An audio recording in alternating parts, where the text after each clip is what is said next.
Hey guys, how's it going? It's last day of the year, about 1:30. Just wanted to pop on really quick to talk about last night's SmackDown. I will say it was very interesting. A few things I should say a few things. Just one thing I did not expect. Um, but hopefully you guys are planning, putting the finishing touches on your celebration tonight. I'm about to get out of here myself, but I wanted to come on and just get this episode up about SmackDown. Again, I appreciate those who are viewing the episodes or podcast rather. I see a few of you have subscribed. Greatly appreciated. Please continue to listen. Please continue to subscribe. Leave your likes. Leave your dislikes. Again, leave your comments. Tell me what you guys think. You agree? You disagree? What do you think is going to happen?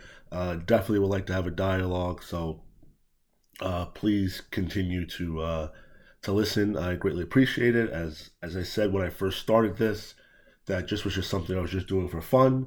And if it turns into something, great. But I'm just having fun doing it. Something that I did notice, I was listening to one of the playbacks, and I noticed there was some background noise in one of them. I do apologize for that. I didn't notice it the first time I listened to it. I noticed it this last time. I do have dogs. There is no carpet here, so sometimes, especially the pup, she might pace back and forth at times. You may hear the clickety clacker for noise. I am going to start investing in some stuff. She just moved, so you may hear her clacking now. I am going to purchase some new stuff, getting to better edit the videos and everything like that. Even hopefully my voice will come out better. I know I sound stuffy. I've always sounded that way. When I'm on the phone, people, oh, you have a cold? I'm like, no, I just sound this way. But maybe I can clean that up. Again, I'm not very well versed in editing or anything like that. But like I said, I'm going to start purchasing some stuff and, try to do it better. But again, I appreciate you guys viewing and listening.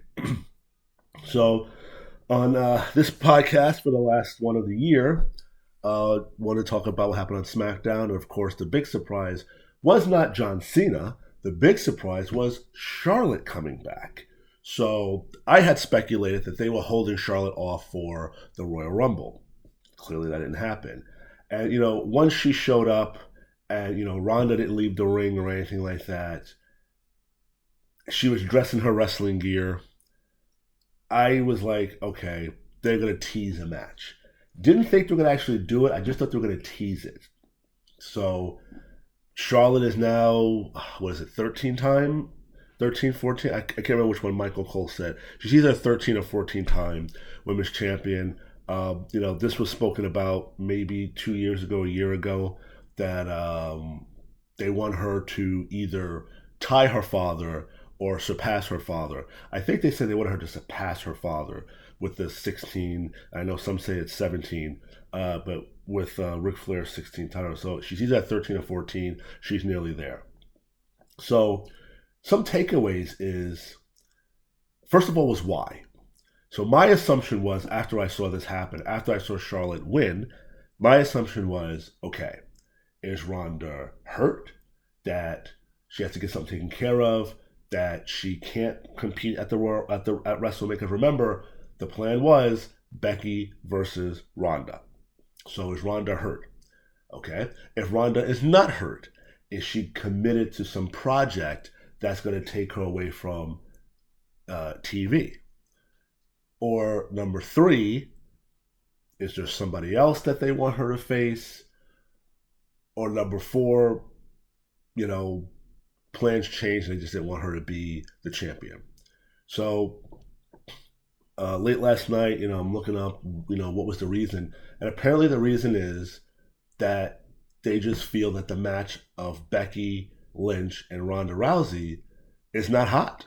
They think Ronda is not as hot as she was, and they think they should have capitalized on it when they did that triple threat match at WrestleMania. Because originally, if I remember correctly, it was supposed to be Becky and Ronda, and they inserted Charlotte, and that's how the whole Becky two belt started. So there was criticism, and it was criticism. I remember, because what was that, 3, 4 years ago? There was criticism of, why are you inserting Charlotte into this? Charlotte is not necessary. Let them do it one-on-one.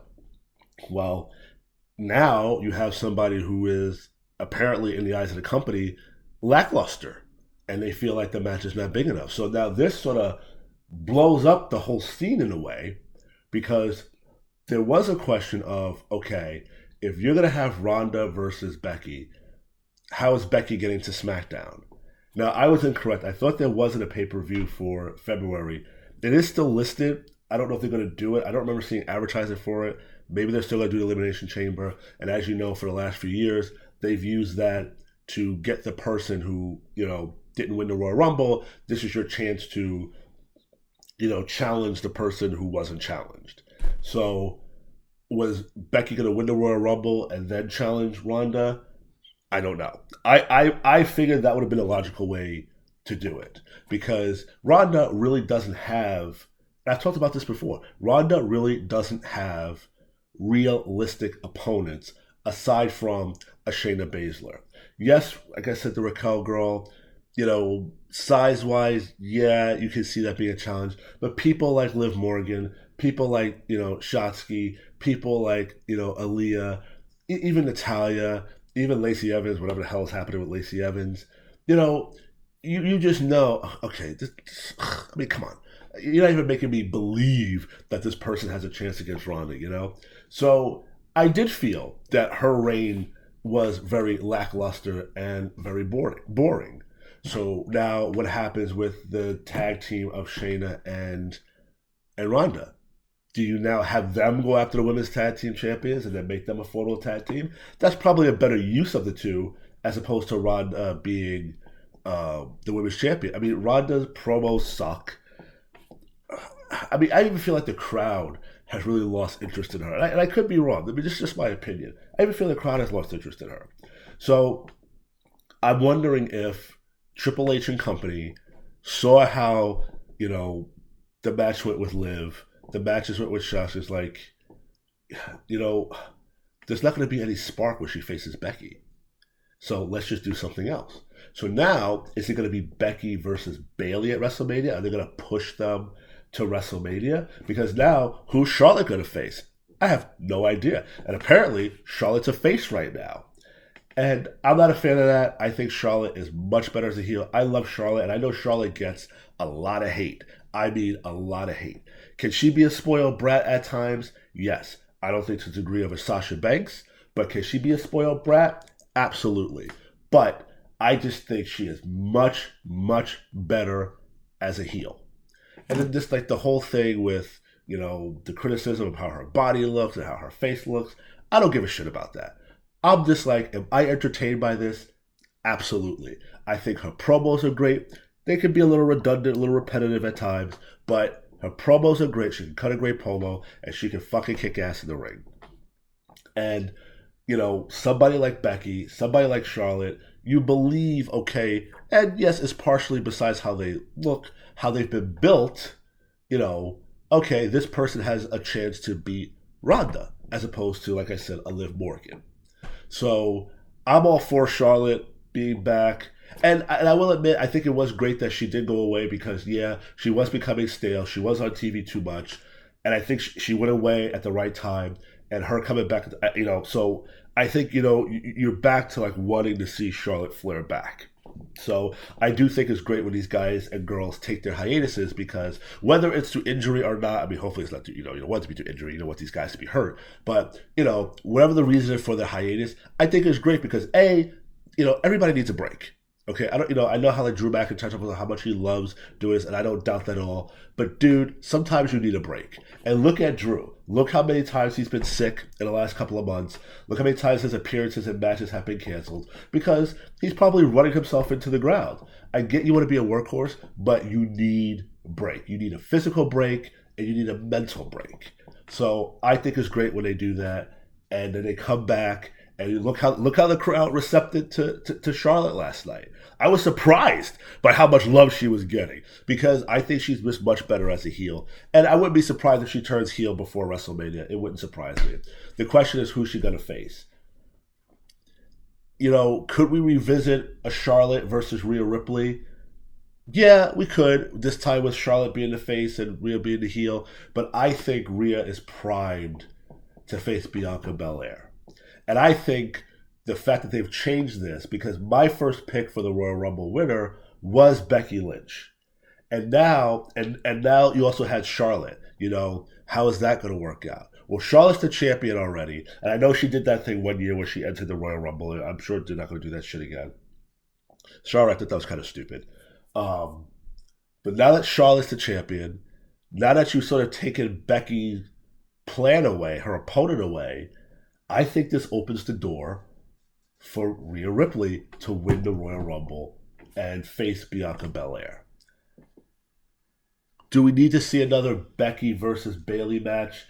I mean, they really more so tore it up in NXT. They might have did a little bit when they first came up, but I don't think they have, and correct me if I'm wrong, I don't think they performed on a stage on the level of a WrestleMania. So I could say, okay, we can see a Bayley, we can see a Becky Lynch match at WrestleMania.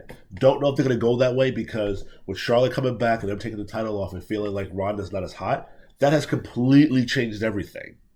Completely changed everything. And I'm just sitting here wondering, well, shit, what the hell are they going to do now with the women's titles?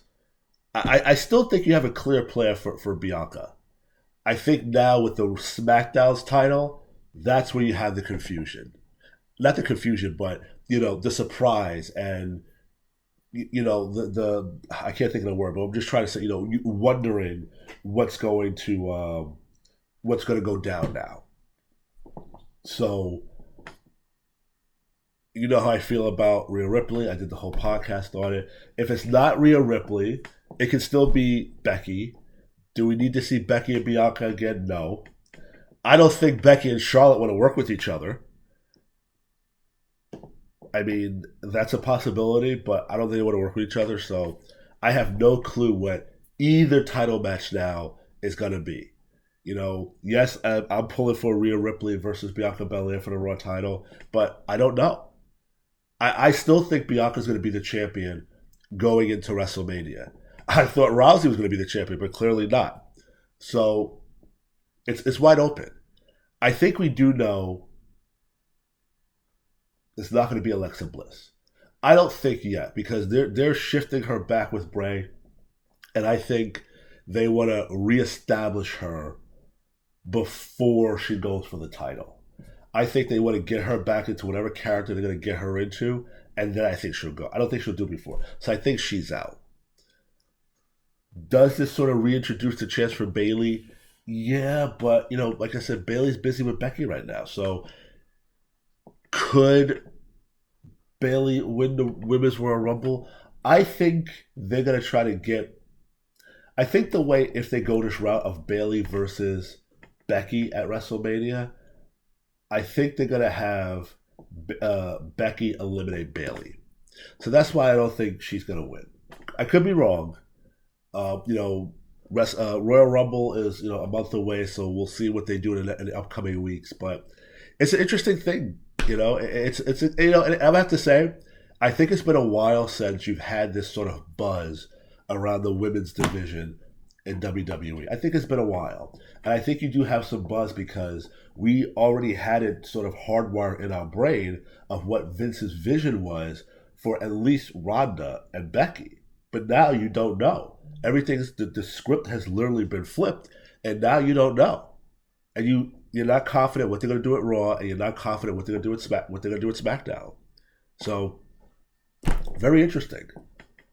Also coming out of last night, the tag match, the crowd was crazy hot.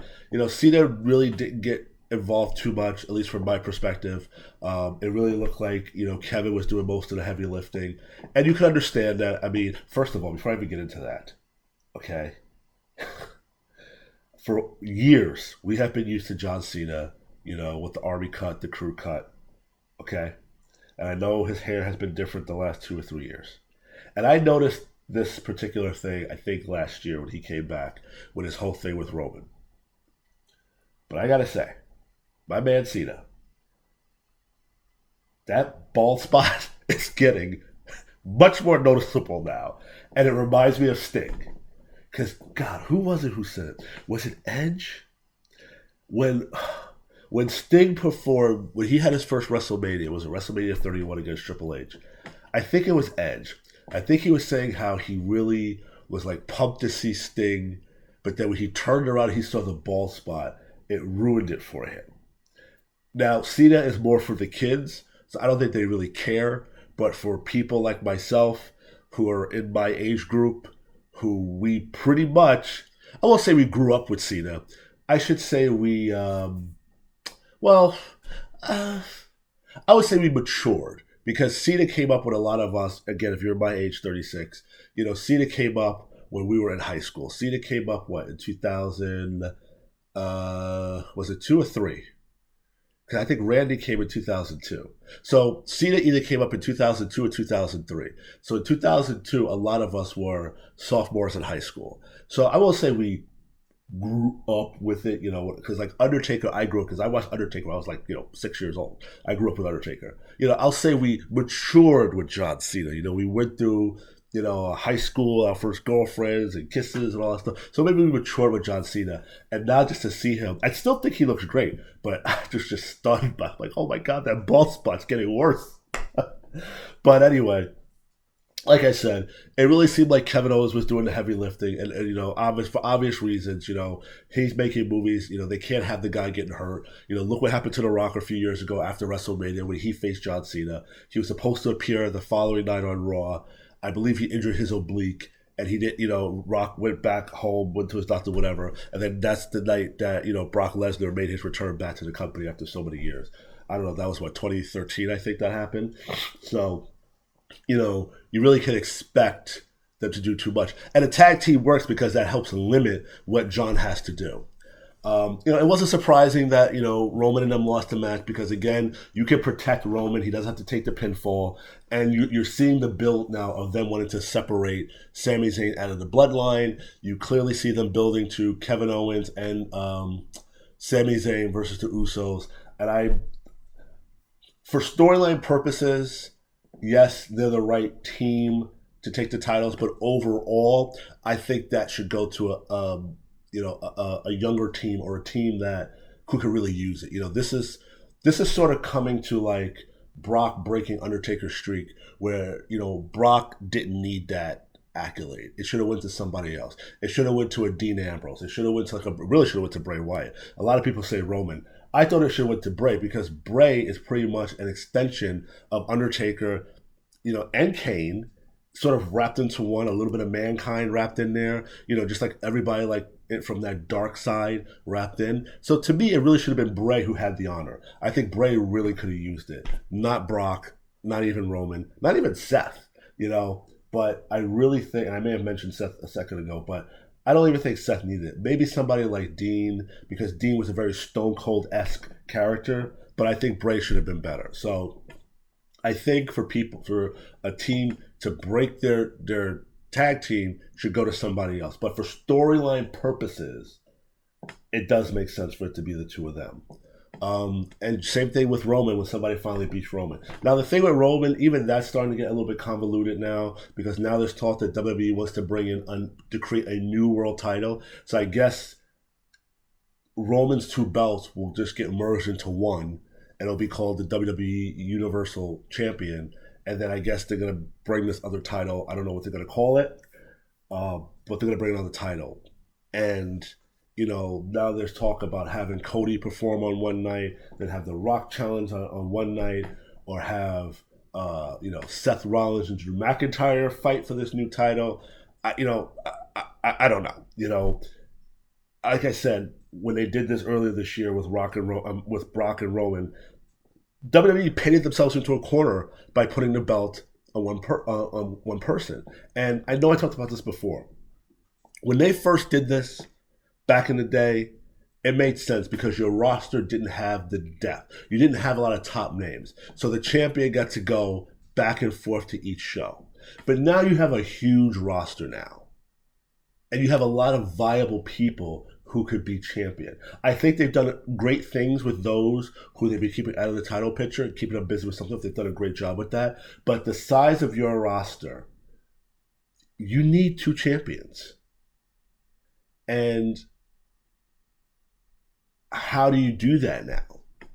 I listened to the past podcast. I talked about how I thought Austin Theory was be the perfect person for you to separate the titles with. He could have cashed in Money in the Bank on Cody Rhodes after he wins the title. He ruins that happy moment, and then he refuses to put up both belts, so only put up one. I think that's the way you separated it. How are you going to do this now? I don't know. It's, right now, unfortunately, it's really looking like Rock's not going to be involved in WrestleMania. And as I said, the backup obviously would be Cody Rhodes. So they need to know the Rock's decision soon. Because if Cody wins the Royal Rumble, you can't be fucking bringing The Rock in now. Now, are you going to bring The Rock in as a surprise entrant? You could do that. But right now, it looks like The Rock is on the outside right now. And right now, it's going to be Cody. But let's say you do have The Rock. And I had mentioned you could do Cody night one time. Unless that's how you do it. Do you say, okay, listen, well, this is not fair to my tribal, just Paul Heyman say, this is not fair to my tribal chief. We have two challengers now for one title. Does Adam Pearce say, okay, well, we're going to do this then? The Rock will face Roman for the WWE Championship, and Cody will on night one, and Cody will face Roman for the Universal title on night two. And if Roman beats The Rock, well, then Cody will... it gets a little convoluted if you're going to do something like that. So, a lot of things are now unclear. I thought we were somewhat set with Roman and The Rock because of all the hype that's surrounding it. I don't know what's going on with Rock and Hollywood right now. You're hearing all this stuff about Black Adam 2 not going. So I don't know if his schedule is going to be open now, but it looks like it's not for now. So what's going to happen? Are we going to get Roman versus Cody? Are we going to get this new championship now, and then Seth and Drew are going to face for it? Because, you still have the matter, which you saw last night, of Drew versus Solo. And I think Drew is going to be the one that gives Solo his first defeat. When you want to do that on a big stage, you could do it at Royal Rumble, yeah, but I think it would be better to do it at WrestleMania. And somebody may say, you always harp on WrestleMania, because WrestleMania is supposed to be for the big moments, okay? The dramatic moments. And I think certain things should be saved. You've built WrestleMania to be this grand stage. Certain things should happen on that grand stage. So Roman now hasn't been pinned since 2019. Okay, Roman's first pinfall in that time period should be at WrestleMania. That's a big fucking deal. Solo should have his streak broken at WrestleMania. The Usos should lose their tag team titles at WrestleMania. Or, if it's a new record or a milestone for them, let them keep it, then they can lose it the next night. So that's why I'm always like, okay, are we going to stretch this to WrestleMania? Same thing with SummerSlam. SummerSlam, it's the WrestleMania of the summer. And you may get a lot of repeat matches, but I think you would still want to save, I think there's still some importance with SummerSlam. That, okay, if you're not going to do it at WrestleMania, because you know what, we can probably extend this, we'll do it at SummerSlam. Okay. Royal Rumble, to me, is used to, as we all know, should be setting up your WrestleMania. And then you can have your King of the Ring, or if you want to have your Money in the Bank or whatever, let that help you lead into SummerSlam. So a lot of things are up in the air right now. Hopefully we'll get some clarity in the next couple of weeks to have a better idea. We still may not have a clear picture after Royal Rumble. Who knows? But we still got a couple of more weeks. I'll be back on, once, the holidays are over to discuss, after we get a couple of more SmackDowns and Raws to kind of see where things are going, then maybe it'll help us sort of form out, okay, what we think is going to happen. And, also, like I said before, we've been hardwired. Again, for those of us who have followed Vince McMahon, we have been hardwired of things going a certain way. And, we have to remember Vince is gone now. And while you still may have some pockets of Vince there, it's Triple H's show, and we're going to get curveballs. And I fall into that trap. I fall into that trap. Think, okay, they're going to do this because that's what Vince would do. But Vince is not there. We have to, and we, especially me, have to remember that. And just have, okay, I think someone that notices my chair. I'm hearing some of the squeakiness in my chair. Um, Vince isn't there anymore, so not everything is going to go the way we think it's going to go. Okay, so again, everybody, happy New Year. Have a happy and safe one. If you're going to drink, be sensible. Enjoy the time with your family. I mean, the holidays came and they've gone. I mean, they got here quick and then they left quick, and then we'll do it all again. But enjoy yourselves tonight. Happy New Year, and I will talk to you guys soon.